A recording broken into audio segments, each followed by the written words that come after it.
We are back and we are unsupervised as always. However, are we really? Because there's always someone watching. This week, we're going to talk about conspiracies. And need to warn you, there might be talk about mind control, Satanism, cults, child abuse. If you're sensitive to any of the subjects, if you're sensitive to any of those subjects, for real, you might want to use your discretion. Yeah. But otherwise, here we go. Yeah, full disclaimer, we are not actually talking seriously about any of these conspiracy theories, as you can tell from our fashionable attire. What are you talking about? I wore this. I forgot that's your normal hat. My hat. It holds my hair back. I do kind of want to wear this around town now. I actually went outside in it and walked around, took pictures of the sun shining off of it and stuff. Fabulous. We're like, You're like, what? Good. Yeah, I got side-eye from everybody. What's that? They said, at least she's not talking to the dirt today. What's wrong with talking to the dirt? Nothing. I do it all the time. Yeah. Plants grow good if you don't talk to the dirt. So, Candy, would you like to get us started on our list of conspiracies? Sure. Actually, I will start out. What would you do if I told you that it is not 2020 right now? We are actually in the year, I have notes because I prepared, 1723. I'm going to stop you right there. Because there are actual scientific ways to prove that we're in 2020, including actual documentation of solar eclipses and comets. Well, why don't I explain to you the theory? Okay. And then you can explain why it's bullshit. Yeah. All right. So there was a gentleman by the name of Herbert Ellick, and he was a Bavarian who was involved in quite a few interesting projects, such as the Society for the Reconstruction of Human and Natural History.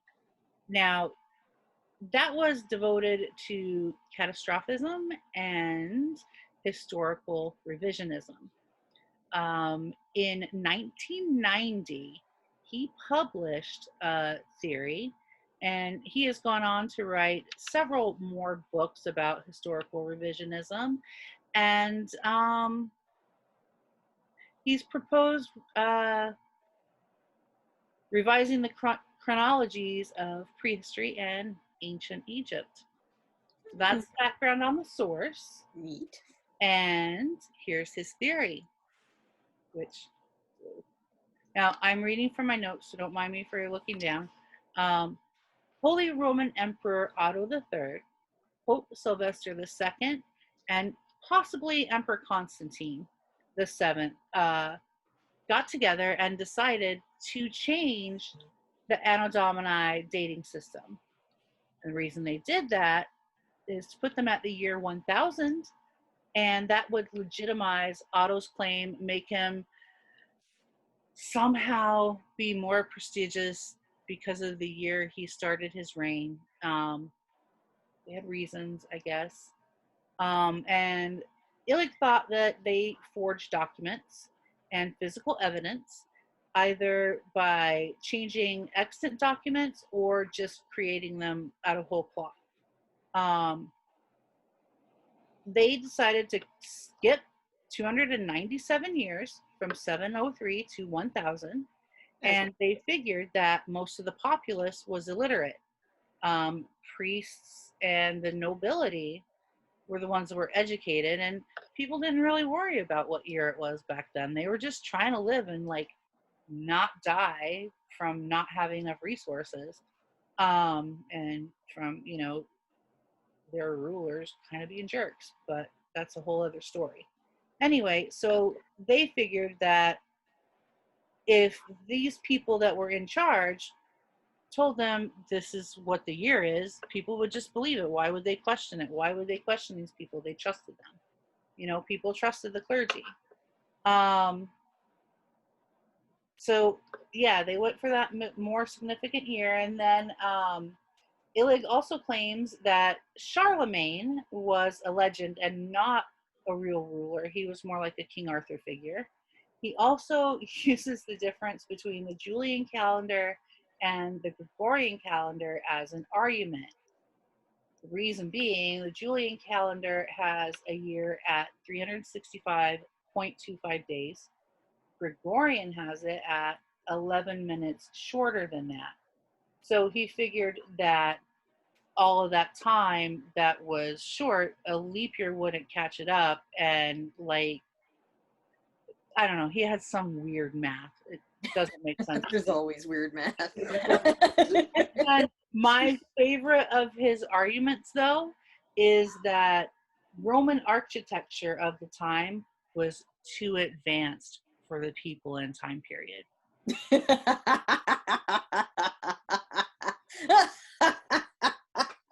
My inner historian is crying. I know, I was researching this and I was like, this guy is an idiot. Oh, wait Yep. a minute. Like, this isn't even my specialty. And I'm like, but Yeah, there were other people in the world, dude. Like, yeah. No, that's it was during just the those time three that guys. Muhammad lived. That's during the time that Muhammad lived.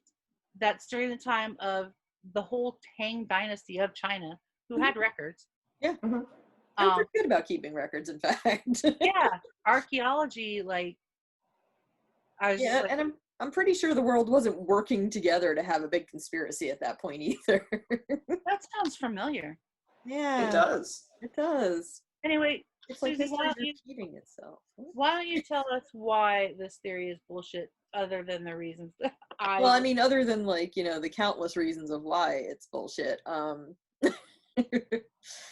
There's so many reasons. So the world was not working together. The world was still very much at war with itself. And so there's not going to be some sort of collaboration to keep this conspiracy going, regardless of how many people are involved in it.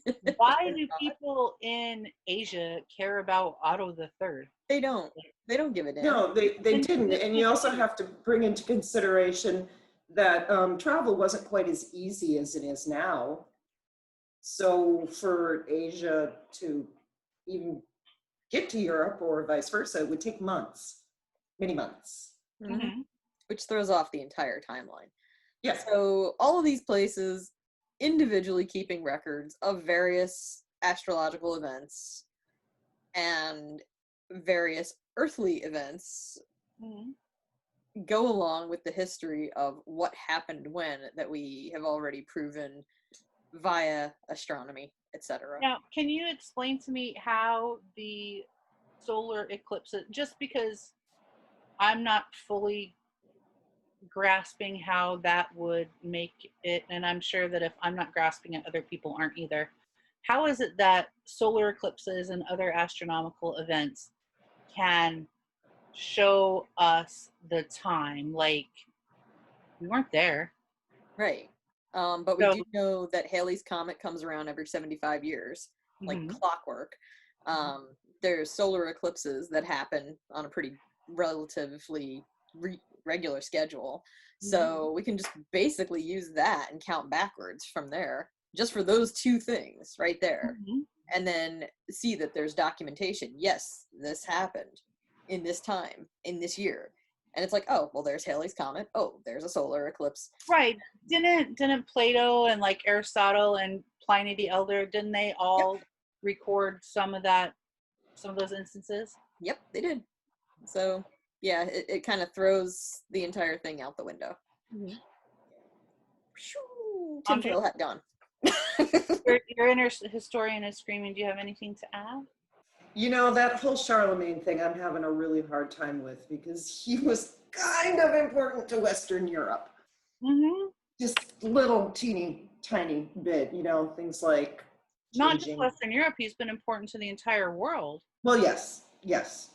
But to put him as mythological to Arthur, yeah, no. And we probably know who the real Arthur was anyway. He kind of got blown up, Mm-hmm. not physically. But They had it figured out or gunpowder. maybe, I don't know. You know. So yeah, to discount the importance of Charlemagne in whatever this weird little conspiracy he was coming up with, just sorry. I don't understand what the gain would be to invent someone like what's the benefit of I don't understand what the benefits of inventing this whole theory was, other than for this man to get attention for his publishing house that he runs. Well, perhaps he was trying to say, and I know nothing about this guy, but perhaps he was trying to say that Charlemagne was made up in order to discount a lot of the things that he did because it wouldn't have fit in with the timeline. Mm-hmm. Or his weird new timeline. So, you know, but then also the Romans, Yeah. they're really good engineers, really good engineers. And if Mm-hmm. you They discredit invented the Romans, concrete, for then God's you have to sake. discredit the Greeks and the Egyptians. Right. Well, and I've seen Right. Roman architecture in person, and that's why I read that and I was like, how about I've literally watched my grandfather build a rock wall with no mortar that was watertight. Mm-hmm. And he was like, "Oh, it's because I just know it." Mm-hmm. And I'm like, "It's genetic." It's genetic. If you're Italian, you just know stuff. I am really good at building retaining walls.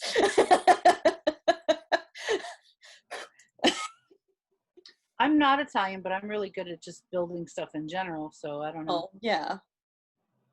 I love your MacGyver skills. 'Cause you rock.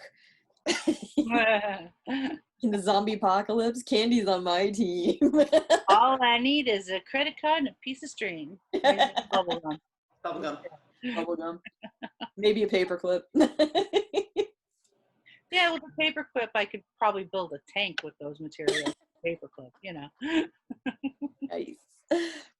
So yeah, the phantom time hypothesis, it sounds really cool. Not really viable, unfortunately. No, I I don't. wanted it to be as cool as it sounded. It sounded I like did too. I really did. I wanted to be able to think about it and be like, maybe. Like, okay, yeah. But even as I started researching it, Yeah. it just didn't do it for me. I mean, it's an interesting thing, and the only thing that really piqued my curiosity is like, dude, why? Like, Yeah. why Right. even are there these societies for historical revisionism and reconstruction? That's the only thing that got me going, is like, what's the point of those? Mm-hmm. But his theory, not so much. But it does kind of bring us, it's a nice segue into a little bit of our next conspiracy theories. Mm-hmm. So like the Montauk Project and the Mandela Effect. Mm-hmm. So for those not familiar with the Montauk Project, there is a really cool book. It's very entertaining. That is called the Montauk Project. And weirdly, right before we started recording, I was reading the Montauk Revisited, and I can't find the book right now. I don't know where it went. It's gone. And I'm like, okay, I know it's in the house. My kid probably like ran off with it, but it just seemed really great timing that I was reading this book that continues the conspiracy, and all of a sudden the book is gone. That conspiracy is, as I started reading the book, I was like, okay, this is all plausible. And then I hit a point where I was like, dude, what? I know. So why don't you explain to us what the conspiracy theory is around the Montauk? So the conspiracy theory with the Montauk Project, is that the Philadelphia experiment was continued. Instead of being shelved after 1943, the Philadelphia experiment was just moved to Montauk and Camp Hero and the Air Force Base. And the book outlines this entire crazy, wild conspiracy where there's like a transmitter that basically shuts off everybody's mind from like between 4 and 5 o'clock or something. And I'm like, that's also happy hour. So that could have something to do with it. But yeah, it was this really interesting thing with psychological warfare, time traveling, a monster, all this really cool, crazy stuff. So even if, nothing else, just get the book just to read, because it's so interesting just to read it.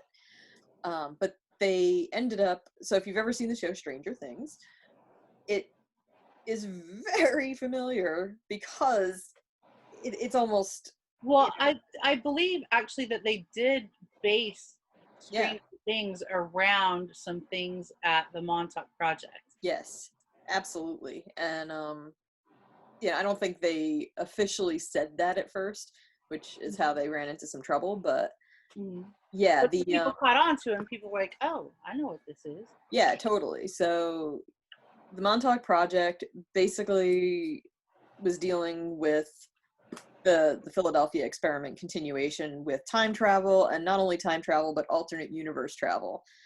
And it goes into some really interesting metaphysical and quantum physical areas. Right, and the science that he speaks about is relatively sound when he's talking about the quantum physics. Mm-hmm. That actually makes sense. It's when he gets to the things that happened that he lost me. It started to come apart like about halfway through for me, because I was like, okay, got the physics, those are, it's all good, it's all sound. And then even the delta T antenna, that totally, it could happen. Okay, explain to us what a delta T antenna does. People don't know. We got to tell them. Well, go ahead, because honestly, it's been a while since I read that one, and I can't remember what the delta T antenna does. Okay. I can only remember that it is technically possible. So it's this massive transmitter that is supposed to be able to transmit radio waves to a degree where you could hear them anywhere, and also where they could hear them in alternate universes. So they would be able to contact other realities, allegedly. And I think it was also a disruptor for whatever transmitter they were using in Montauk. Yes, it was also supposed to disrupt communications, sort of like an EMP, like an electromagnetic pulse, but where an electromagnetic pulse causes all the electronics that it hits to shut down and never be able to be used again. This was just meant to disrupt electronics, and as long as it was on, they would be disrupted, but when you turned it off, you would be able to use them again. Like a jammer, Yeah. but enormous. Like, instead of being able to use it against a specific target in like a specific building, you could use it against entire cities at a time. But that's actually when he's discussing that and he's talking about doing the disruptions and stuff, I was like, all right, this is sound, yeah, this could work. And then he starts talking about, and we could tear a hole in space and time and contact. I was like, come on, my dude. That's an episode of Star Trek. Yeah. And it also started pulling in like Nazis and Vril and the kids, and I was just like, what? Like, where did all this just come from? He brought in some of everything. There were aliens. Yep. There were ancient astronauts. Yeah. There were aliens. Yeah. The Pleiadians. Mm-hmm. I mean, Orgone energy. yes, orgone energy. And just the things that he's talking about on such a massive scale, and for it to be a government project, the amount of people that were working on the project, information would have leaked. Somebody would have said something. I mean, especially they get time travel or travel to alternate universes. You can. I almost dropped the F-bomb. You can Oh, bet. You can bet that Sergeant Snuffy is going to go home and tell the wife that they busted a hole into an alternate reality. Sergeant Snuffy. Yeah, security clearance be damned. He's going to tell his wife because he can trust his wife. He can tell her anything. And then she's going to tell someone that she can tell anything. And then it's going to get out. Like, if this had happened, we would know. So I would say, while it's interesting and some of the science is good, he lost me when, I don't know, he started doing acid or smoking pot, whatever he was doing. See these things. He lost me at that point. It is true. I was sad about that, especially since there's still so much like left on the base that's just weird. There is a lot of weird stuff there, yeah. And it's like, okay, come on, I want this place to be like haunted. What we should do, we should drop a link to this guy's book and make him a lot of money. Yeah, We'll put a link totally to do the book that. in the description box so you can see the crazy for yourself. Yeah. Yeah. Or not crazy. Maybe it's all Not true. crazy. Maybe Maybe it is. maybe there's a reason for these hats. So, for those not familiar with the Philadelphia experiment, the USS Eldridge was testing out something new. It was supposed to be, I can't even remember what it was supposed to be, but what ended up happening was they supposedly ended up going from Philadelphia to Virginia. Mm-hmm. And Cloaking. What's that? They were supposed to be cloaking, like hiding themselves. That was it. Yes, thank you. And I keep confusing it with the Star Trek episode. There's a Star Trek Next Generation episode where they discover the ship embedded in an asteroid, and they find people like embedded in the bulkheads and stuff. And basically that's what happened with the Philadelphia experiment and the USS Eldridge. Was it disappeared out of Philadelphia and reappeared in Virginia somewhere, and people who survived it were kind of like insane after that. Yeah, and allegedly weren't there people that when it rematerialized, people were like halfway stuck in walls, still alive, and Yep. So yeah, I don't know why you'd want to like revisit that on a larger scale at any point. Like, hey, this was a horrible disaster. Let's do it again. Well, what I find really interesting is that actually could be a form of teleportation, which would help with the movement of people, goods, all of that kind of stuff. And so, I mean, wouldn't you want to explore that? Well, that aspect, yeah, but also try to figure out like what the hell happened. Yeah, because it's not known what caused it, if it even did happen. Right. And it's been vehemently denied. Right, and there's how many people? There's only a couple of people that started out saying that it actually happened. And they all went to Montauk. Yeah. So that's interesting. And they're all interconnected, and they're all interconnected with L. Ron Hubbard too. So yes. And we know that he was a wonderful science fiction author, and please don't sue us, Scientologists. We're not bashing you. We're not being serious. We're just saying that the people were connected and knew each other and worked together. According to this book, all these people are connected. Mm-hmm. Did it happen? Didn't it happen? Don't know, but it makes a great story. So highly recommend reading it, just for shits and giggles. Definitely, but not something that I believe. No. And that kind of brings us into the Mandela effect too, and the Large Hadron Collider. So yeah, I really thought I had a grasp on this one, and I thought I had something real where they click on the Large Hadron Collider, and all of a sudden, all of us jump out of the Berenstain Bear universe and into the Berenstain Bear universe. But unfortunately, the Mandela effects have been documented as far back, if not earlier, than 2005, and the Large Hadron Collider was fired up in 2008. Right, so that was not the cause. But the Mandela effect is extremely interesting because It is. it started out with, there were people around the world that remembered Nelson Mandela dying in prison. Mm-hmm. And that's why it's called the Mandela effect. He didn't die in prison. Yeah. And so then they started noticing other things that don't match up. You mentioned Berenstain Bears. There was something about Oscar Mayer baloney. Oscar Mayer, the name Oscar Mayer, is it spelled with an E or an A? How do you remember it? E. I remember with an A. Mm-hmm. I'm officially from the Berenstain universe, you know that. I remember the Berenstain also, but then there's certain product logos that people remember differently. Yeah, I remember Fruit Loops with 2 O's. Right.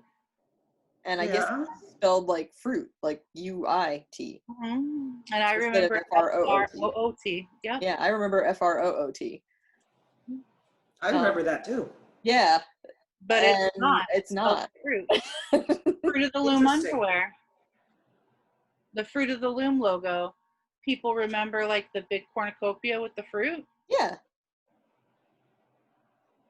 No? Yeah. It's got the cornucopia because it had the guys dressed up in fruit. I know, but yeah, I forgot about those. yeah. But the logo is not how people remembered it. And if you get a group of people in a room together, you can find tons of other things that people remember differently. And that's why people were thinking that it had something to do with the Large Hadron Collider, because people thought it would end the world. And so then we just jumped into a different timeline, or again, an alternate universe. Well, there's also Shazam versus Kazam. Right. I remember Shazam with Sinbad as the genie. Yes. And I remember it was a flop. It was awful, yeah. And the actual movie is apparently Kazam. Yeah. With Shaquille O'Neal. Yeah. But I don't remember anything with that. I remember renting Shazam at Blockbuster. Yeah. Like, distinctly. Yeah. And I remember scenes from the movie. Yeah, same. And I'm like, no, it was Sinbad. He was in a movie called Shazam. He was dressed up as a genie, and it was awful.